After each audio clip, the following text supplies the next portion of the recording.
O evangelho é maravilhoso, gente. O evangelho transformou minha vida, cara. Eu acredito no evangelho. Eu acredito na Igreja de Deus e Amor. É por isso que eu luto. Eu não vou desistir da Igreja de Deus e Amor, porque Deus não desistiu dessa igreja. Ah, mas a igreja cresceu com essa doutrina. Cresceu até a década de 80, 90. Qual foi a relevância que a Igreja de Deus e Amor teve nesse século? Quantas gerações nós vamos perder, gente? Quantos jovens vão sair da nossa igreja? Onde estão os filhos dos nossos pastores? Onde estão os jovens, as crianças? Onde estão as novas gerações? Será que o evangelho perdeu o seu apelo para as novas gerações? Será que o evangelho deixou de ser poderoso como é? A palavra de Deus é poderosa, não volta vazia.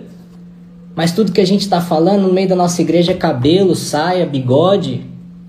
Sabe qual é o problema da sociedade hoje, gente?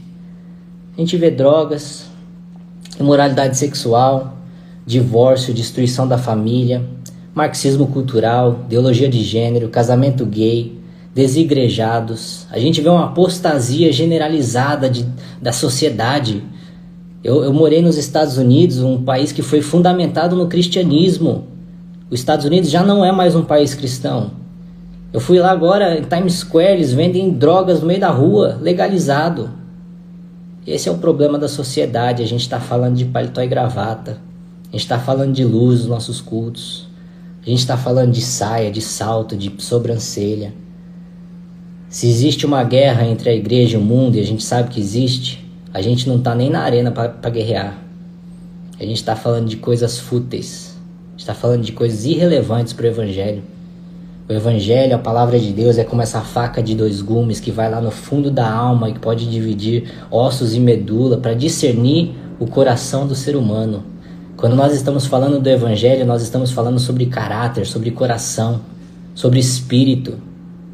O corpo é pó e ao pó voltará. Quando que a gente vai começar a focar naquilo que de fato transforma as pessoas? Quando que a gente vai voltar ao evangelho? Gente, eu queria pedir desculpas para todas as pessoas que saíram feridas da Igreja Deus e Amor.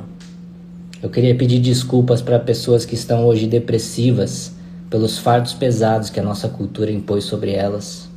Eu queria pedir desculpas para todo mundo que foi morto na fé por uma cultura de julgamento que nós temos na Igreja de Deus e Amor. Me desculpe do fundo do meu coração. Essa é a oração de Daniel, que pediu desculpas a Deus e perdão pelo erro dos seus antepassados. É isso que eu venho buscar melhorar. É isso que eu venho buscar transformar. E qual que é a consequência disso tudo? Da não mudança. O resultado, ele fala mais alto que qualquer argumento.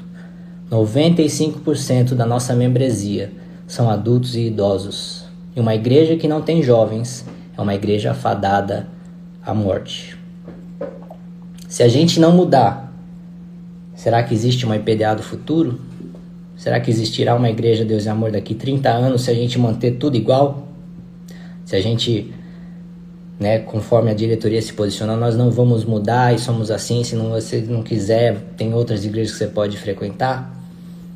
Essa é a pergunta que fica para aqueles que estão tomando a decisão,